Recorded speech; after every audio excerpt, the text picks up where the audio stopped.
Yeah. And so I'm sitting there kind of watching them across the room and across the set, and I'm like, Whoa, whoa.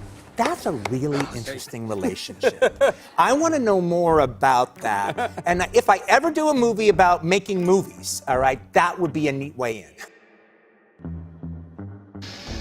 Step right up, folks. Ride the ride of the century on Eli's killer crane. This one is really special just because Hollywood and the industry is the epicenter of your story. Yeah. How long have you been working on this, and how did it evolve over time? Well, it's funny. I've always really liked movies about making movies and stuff. Like I remember in 1980. Yeah, I really loved Raging Bull. I thought that was terrific. But I loved The Stuntman even more. All right, I thought The Stuntman was like the greatest movie that year. I loved it. But basically the main character in a stuntman, that was the inspiration, Yeah, right? yeah. That was the seed of this idea. And what gave you this idea to sort of have your two main characters being an aging star and a stuntman? The first actual, I guess, thing where it caught fire was I was doing a movie, and it had kind of like an older action-y actor in it. And I was working with him, and then he comes up to me one day, and he goes, you know, Quentin, I got a stunt double, all right, that I've been working with for the last 9 years. And I didn't really want to bust your balls about it because I know you don't really have anything for him. But, you know, there is that gag on Thursday. He couldn't do that. That's a great idea, Kato. But, you know, there is that thing coming up on Thursday, and, you know, he could do that, you know? It'd be really nice to, like, throw my guy a little bit. And I go, yeah, sure, bring him down. All right, so the guy came down. And so, so the guy showed up, and it was one of those things where you could tell, because they've been working together for 9 years, you could tell, even 5 years ago, that they were just like this killer duo, where you could practically shot close-ups of the stunt guy, all right, and it would have been fine. And I'm sitting across the set on an Apple box or something, and I look over, and I see the two guys, the stunt guy, the longtime stunt guy, and the actor sitting there just shooting the breeze, both dressed identically. All right, you know, because they're wearing the same costume. The guy's stunt guy, all right? And I saw. But I'm watching them just kind of smoke cigarettes and talk and laugh and just kind of, you know, keep each other company. And I saw the whole 9 years of their relationship. I could see them doing that for the last 9 years.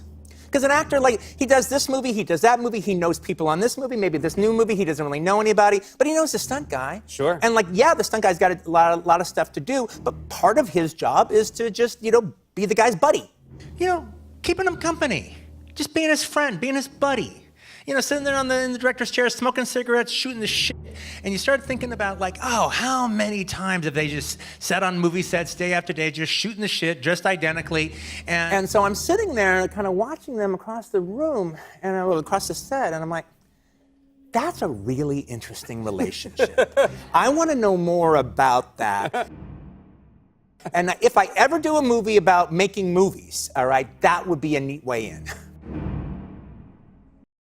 There are fearful pictures on his skin, but the most fearful thing is... I mean, I grew up in Los Angeles, and I love it. I love it the way that the only people who truly love it are the people who love it the right way, are the people who grew up here. Especially since, like, when it came to 1969, I was, like, between 6 and 7 years old. And, you know, big part of my memory of Los Angeles at that time is being in the car with my stepfather. My stepfather drove a Carmen Ghia, like Cliff's character drives. So I'll just give you an example. It's like, okay, so the shot when Brad Pitt is driving to his trailer, and you see him get off the freeway, and he's driving by all those signs, the Earl Shive sign, and the Vandy Camp's windmill, and all that stuff. All right, and you see the kind of camera in the passenger seat looking up at him. You'll do what you need.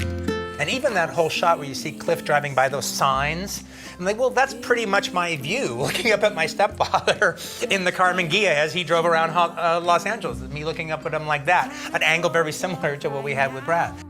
and driving around and listening to the radio playing all the time, and how we listened to the radio back then, which is different than the way we listen to the radio now, where you just, you kept it on one station. You didn't move around looking for songs. And then when the commercials played, you played the radio really loud, and when the commercials played, you didn't turn the radio down, you just talked over it, over the already loud radio. And like, look, when it comes to the movie posters, when it comes to the billboards that you see, when it comes to the radio commercials that you hear, and like those kind of signs and everything, yeah, there was a lot more boring ass shit back then, all right, that was out there. But that's not what I remember. And so I'm picking and choosing from the things that would stay in a little boy's memory, the things that would mean something to a little boy.